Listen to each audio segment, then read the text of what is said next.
Welcome to Telltales, an investing podcast hosted by Hunt Lawrence, Jason Wallace, and Mike Nicoletti. Each week, we discuss topics ranging from geopolitics and macroeconomics to energy and technology. You can sign up for our newsletter at telltales.us. That's TELLTALES.us for additional data and content you can use to follow along. The following conversation is intended for informational purposes only. You should always do your own work to determine if an investment is suitable for you. Cool. And Hunt's calling in right now, so let me patch him in. Hi, Hunt. Hi. How you doing? You got Jason on too? I'm here. How's it going? Great. Good. Okie doke. Oil demand is just a continuation of recent weeks. Oil demand's fine. And even the oil statistics for imports, China are fine. The problem is too much production. The Saudi numbers were released a day or two ago.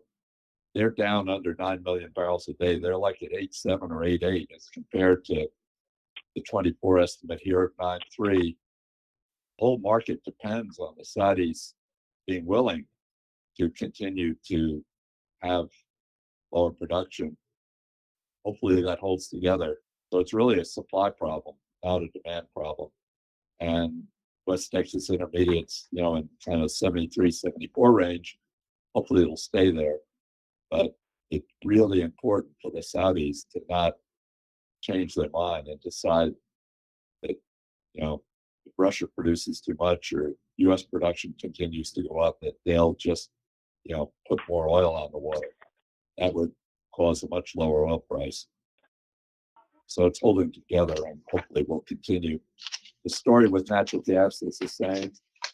That marvelous cold weather we had caused a lot of high gas prices in the field and in consuming areas, but it pretty much has gone away because the weather moderated. And once again, here it's Exhibit B, there's just too much gas production. That 104 Bs a day estimate for 24, that was being done in this last quarter of 23. Fortunately, with the cold weather, it got all the way down to 90 because of freeze-offs and whatnot, but it'll come back.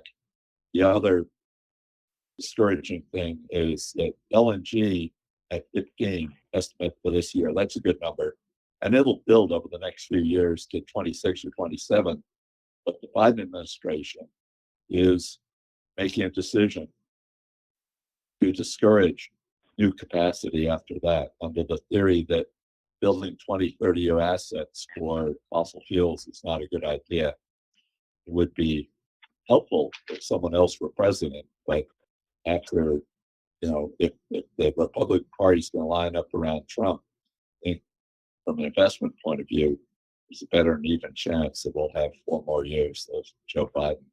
On Exhibit A, there's still no good numbers out of CBO. The 23 fiscal year was more than a $1.4 trillion deficit.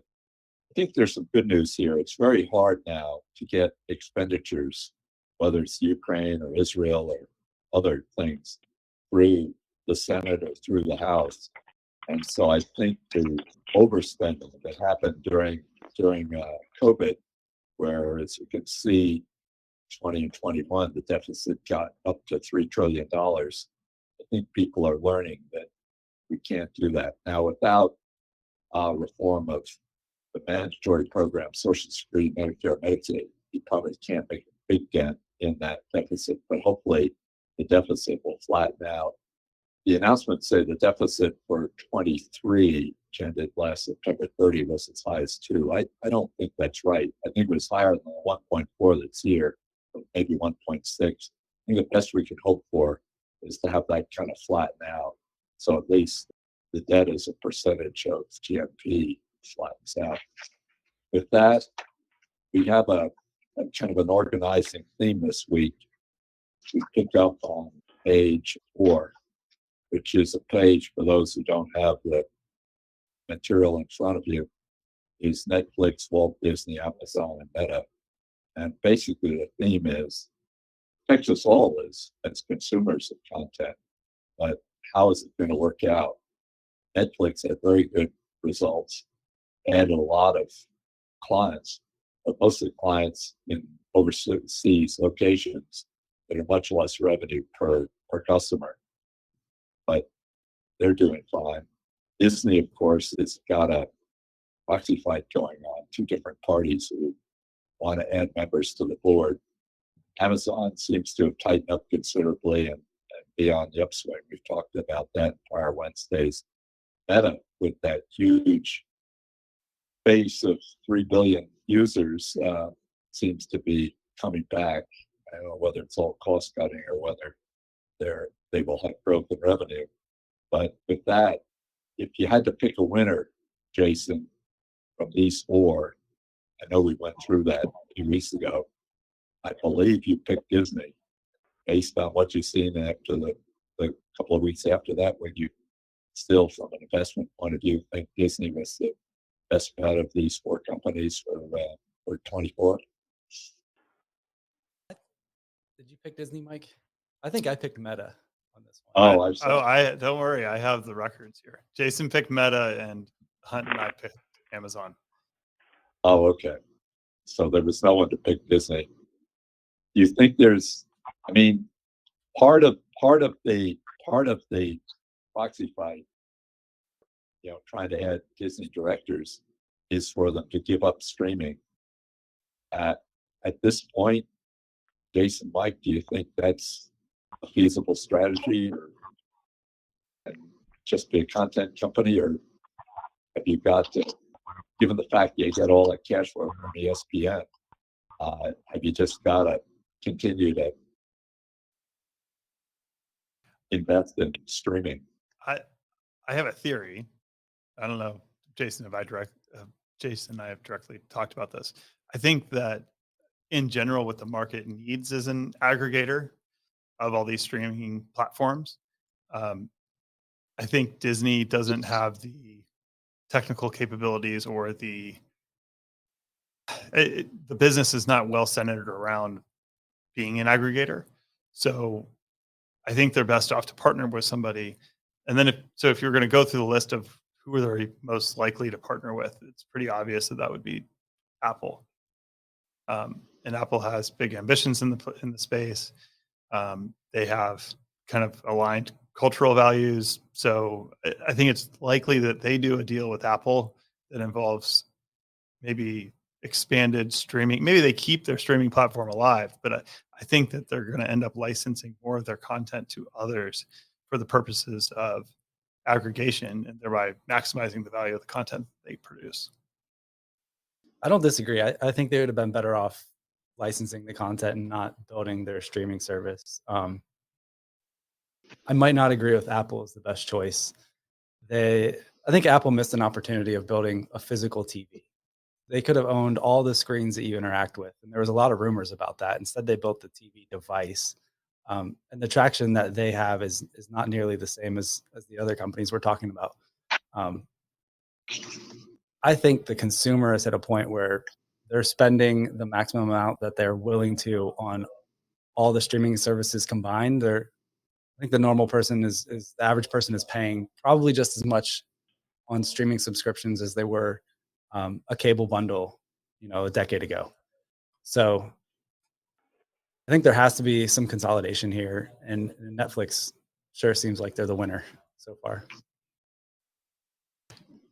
There's another way that some of this gets, well, I don't know if this is the right way, but Verizon is doing deals with HBO Max and Netflix and bundling them together into one service that they then provide to their customers.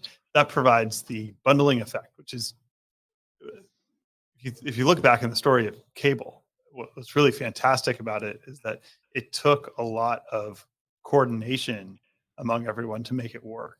And it worked well for pretty much everybody. I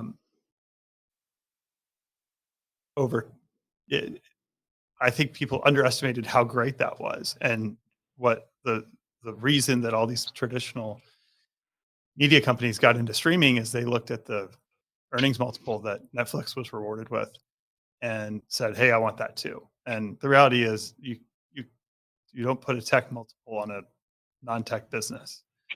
This is not them adopting streaming technology is not changing their core business model. It's just a incremental innovation. So I think that was happy years, maybe on the far. That's the way that we like to refer to it, is when people listen to what they want to hear and don't act rationally. I think they had happy years in pursuing their streaming strategies. So I think rationality will come back to the market. Yeah. But if there was going to be a duopoly or maybe three players, then they had to attempt to be the other counterparty. Mm-hmm. Mm-hmm. So we'll see who steps in here, but it's not clear yet. And I think whoever figures out live will. And Hunt mentioned ESPN. Disney owns that asset, but they haven't capitalized on it. Yeah, I mean they're tied to the old cable contracts. I mean, currently you get ESPN through YouTube TV in basically the same way that you would get ESPN if you were a cable subscriber. When I've raised the subject with Mike in the mornings, I think our Wednesday calls, what about Netflix? Who is the competition to be king of the hill? Both Mike and Jason have said one candidate would be YouTube, which is part of Alphabet, which is on page 1. And Jason, could you just run through how that would happen? I mean, I think of YouTube as being, you don't pay for the content, people do YouTube and put it up there. It's almost like a Spotify or for that matter, Facebook. How do you see the CEO and the other key people at Netflix worrying about YouTube as a competitor? That's a great question. I don't believe they talk about them that much. Do you think so, Mike? YouTube TV is a replication of cable. It's just streamed over the top. You download the app instead of having a cable box, and it, for all purposes, it performs just the same function as cable did. You have your list of live TV that you can watch. You can watch live sports, and you can record things into Google's cloud. Just like a DVR system of yesteryear. It's an easy thing to swap in place of cable as your TV provider. I think, the differentiation between YouTube TV and Netflix in the past had been Netflix is that's where you're going to stream movies and TV shows, and you go to YouTube TV for live content. It's starting to overlap with Netflix getting into live sports and more content. So it's kind of Netflix encroaching on YouTube. Right. But the concept there is really just don't overthink it, right? Like it's not, there's no huge change in behavior required in order to adopt a transitional technology. And I think that especially, Silicon Valley startups, that kind of stuff, tend to underestimate what it takes to transition people's behavior, because your early customers are typically tech savvy people that are willing to change behavior quickly. But if you're trying to win over the majority of America, you need to do something that's going to fit very seamlessly into their lifestyles, and maybe minimize behavior change. If you think about YouTube TV as just being an app that replaces a cable box, why did the cable providers not do that? Now, let's test whether everything's on YouTube TV. When Comcast and NBC and Peacock had that football game, and you had to be a Peacock subscriber, did you get that game on your YouTube TV? Don't believe we did. I didn't watch it, so I'm a bad sample. Right. But I think you needed the Peacock app in order to do it, because they had exclusive rights. Right. It cost them like $100 million or something. It was pretty serious. Oh, I know. And they sent everyone looking for, how can they get onto Peacock, and, by 2:00 that afternoon or whenever the football game was. Does YouTube have the capability to be the aggregator In other words, charge a certain amount per month and in effect line up Netflix and Peacock and Disney Channel so that you simply go one place and press a button and then be able to pull up any content on any of the streamers, or is that way too ambitious a target for YouTube TV? I don't think it's too ambitious for Alphabet. They take on some big projects, but it doesn't appear that they're pursuing that at all. I don't believe there's any component of it that you call up pre-recorded licensed content. It's content that you record with a digital DVR type service. So you have to program it to record the live television, and then you can watch that show later. Now, is it actually doing that behind the scenes? I think it's just, they record every show and then you can stream the ones that you ahead of time that you select. But also, they have YouTube. So they have the ultimate platform with user-generated content. And that it'd be interesting to look at the time spent between all of these different things. And I think YouTube, the original YouTube, probably gets the most eyeballs and the most hours of streamed content out of any of them. And the content provided to them is free. Oh yeah, Right. easily. Yeah. Easily. Yeah. How do you see Meta as a competitor for Netflix or Alphabet/YouTube? Obviously, an advertising competitor. Yeah, they compete. They compete for your attention. They would rather you get addicted to social media than spend a couple hours watching Netflix. I think in the future, what Mark Zuckerberg is trying to do with his VR, AR work is be the platform that you're going to access apps. You're going to access Netflix within the headset, and instead of sitting on your couch, for all appearances, it seems like you're sitting in a movie theater. And I've actually tried that out, and it's pretty impressive. What's interesting is Netflix coming out and saying they're not going to be a part of Apple's Vision Pro. They won't build an app for that. So I don't know if there's a deal where Meta is going to have the exclusive on Netflix with Quest or what. So we'll find out there. But that's kind of an interesting take on it. Yeah, and that all goes back to industry drama over who gets what percentage of whose revenues. And Apple can force the hand when they have the power, but in the case of a brand new platform with no users on it, that why should Netflix invest in Apple's platform? That very well could be the case, right? Because Apple demands 30%. Mm-hmm. Right. Yeah, and that's Right. That's whether you make the purchase in the app or outside of the app now. So asking for 30% of Netflix's subscriber revenue is a big, tall order. Yeah, don't foresee that happening. That would, if you look at the Netflix numbers, that would take free cash flow to zero.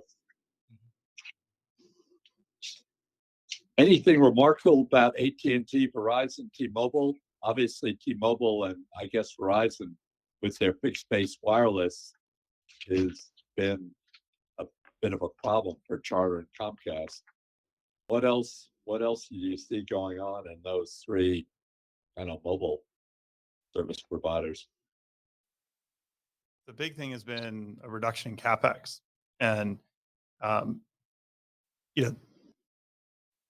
there's been a lot of, I think, on the part of the investor community, kind of dissatisfaction with the whole 5G rollout because it's costed more, it's taken longer, and it hasn't generated lots of profits yet. But I do think where we are now, there's sufficient capacity that the jump to 6G is going to take. Nobody's going to be really itching to make the jump to the next generation. There's a lot of room to run with the existing technology. So it should be a profitable period of time for all three of those companies. The counterpoint to that is a very expensive CapEx endeavor would be launching satellites to provide space-based 5G, which some of them are starting to partner up to do. Yeah, I mean, that's the next and more exciting side of what's happening in telecom is a universal global network. Maybe you have data center and compute in space rather than on land. There's, it's exciting the way these things are going, and the concept that you could take your cell phone to the North Pole and still have High-speed connectivity. yeah, exactly, to make a phone call home is pretty wild. So the world's come a long way. Is there room for two systems? I noticed Amazon is going to put satellites up, but it looks like SpaceX's Starlink has a huge head start on them. I guess there's probably room for 3 or more. There's 4 existing today. There you go. The SpaceX, AST Space Mobile, I believe is the name of them. Amazon's Project Kuiper, and then EchoStar Dish Network. They have a global S-band 5G service. They Globestar too. Yeah. Mm-hmm. And what's the disadvantage of satellites versus wire? Well, with the LEO constellation, you reduce the latency. So the main disadvantage with satellites today, if you use a traditional geosynchronous satellite, is the latency is really slow, which makes some types of things practically impossible. And as our demands for data get more intense, those geosynchronous satellite connections are basically useless. And think of the kid streaming a TikTok video. It would take forever to load, basically, or to switch to the next one. That send a message, receive a message, even if the throughput's pretty high.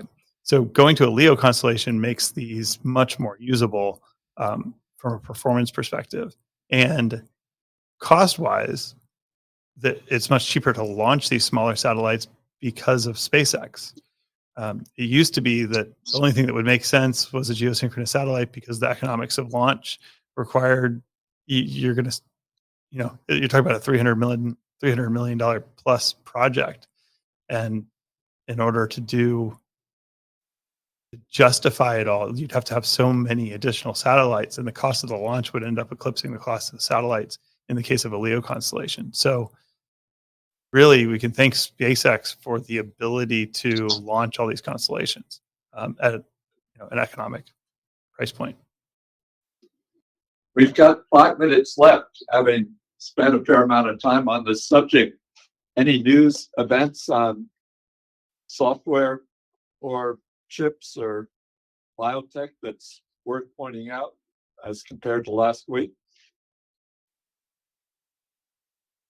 Well, in semiconductors, TSMC and ASML have both reported since last call, and they both kind of gave indications that the semiconductor cycle has bottomed, and they're seeing the light at the end of the road there. So TSMC predicts that so today AI is roughly 5% of their total sales, and they're predicting that is going to be in the low teens. And then an ambitious target for them is high teens, or maybe 20% of their revenue goes to AI. And then ASML, I know we brought up in the previous Wednesday, that we're worried about their backlog. Their net new bookings that they just reported have tripled, so they're seeing a lot of uptick in orders that are going to go out till 2025.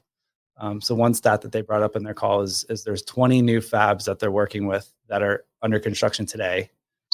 And then once the fab is completed, structurally completed, in 2025, they'll be delivering the lithography machines to those fabs. So they see this year is kind of flat, and then 2025 is going to be a very big up year for them. This episode of Telltales is brought to you by Top Mark Capital. They're not your typical hedge fund.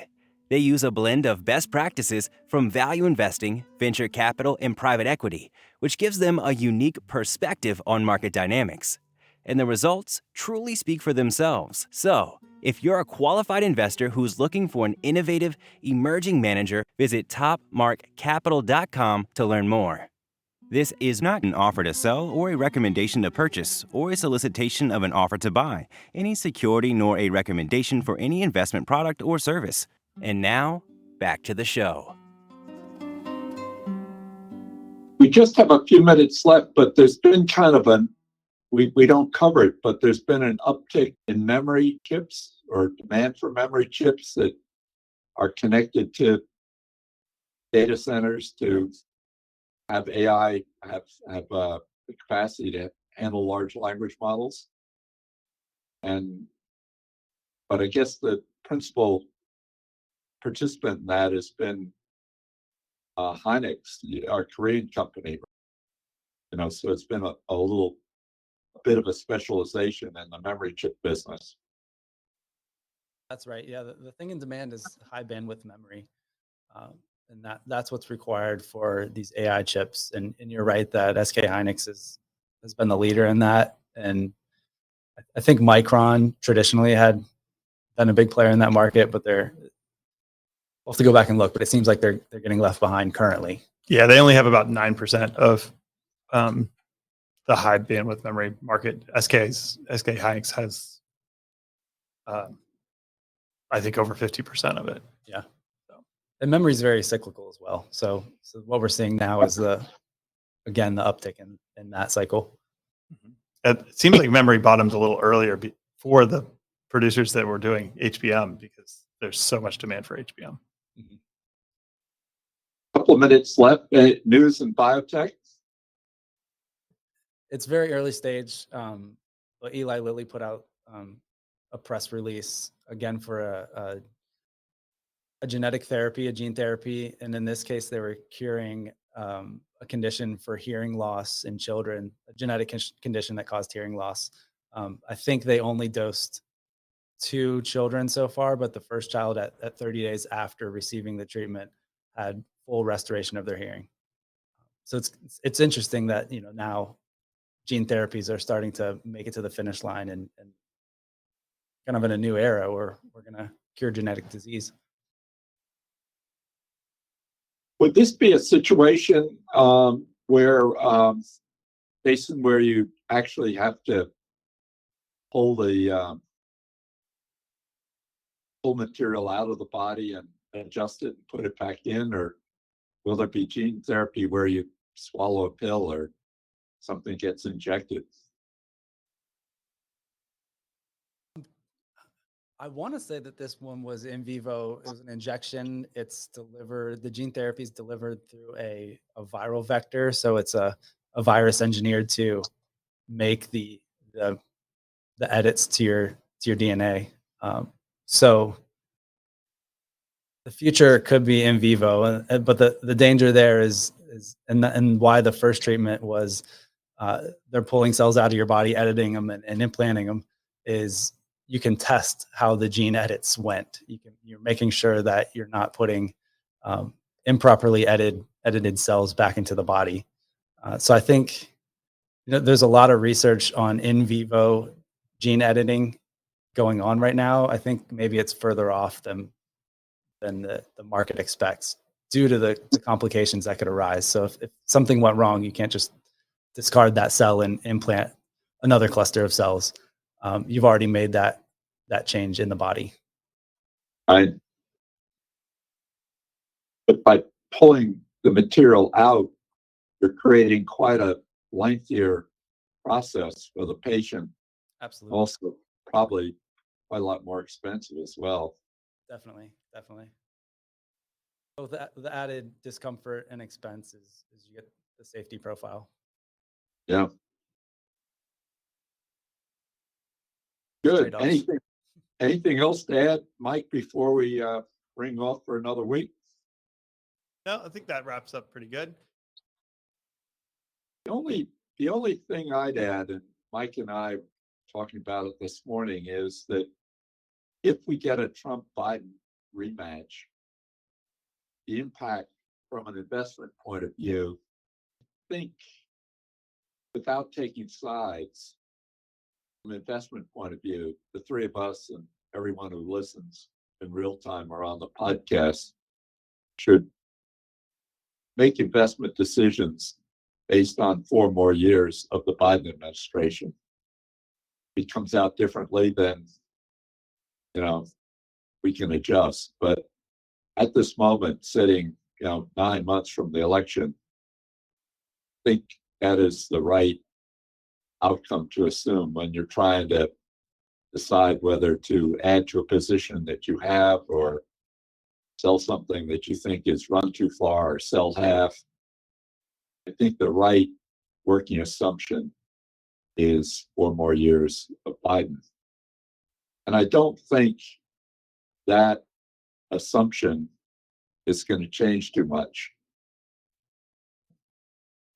So now let's think about what might change that.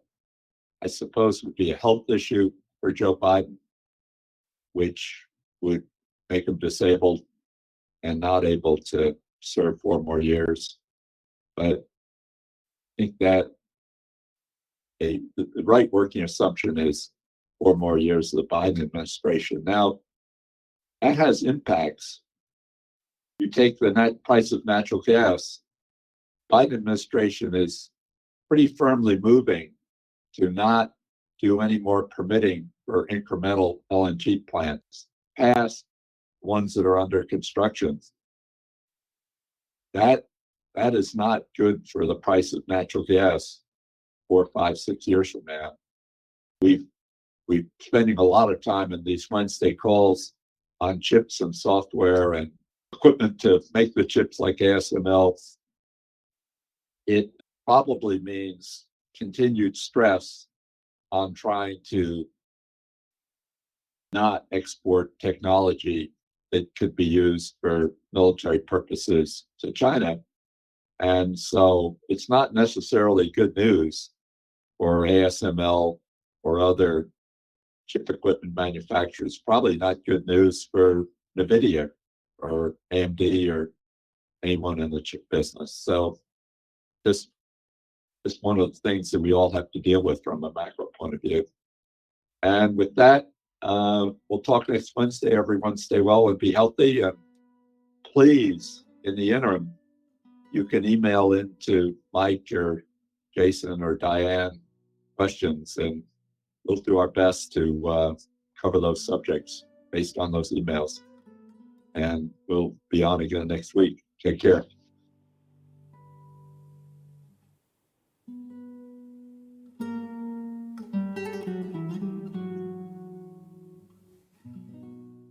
Thank you for joining us this week.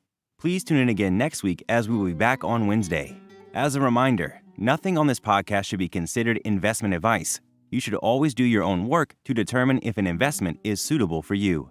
The views expressed on this podcast are the hosts alone and do not constitute an offer to sell or a recommendation to purchase or a solicitation of an offer to buy any security nor a recommendation for any investment product or service. While certain information contained herein has been obtained from sources believed to be reliable, neither the hosts nor any of their employers or their affiliates have independently verified this information, and its accuracy and completeness cannot be guaranteed. Accordingly, no representation or warranty, expressed or implied, is made as to and no reliance should be placed on the fairness, accuracy, timeliness, or completeness of this information. The hosts and all employers and their affiliated persons assume no liability for this information and no obligation to update the information or analysis contained herein in the future, and may or may not hold positions in the securities mentioned.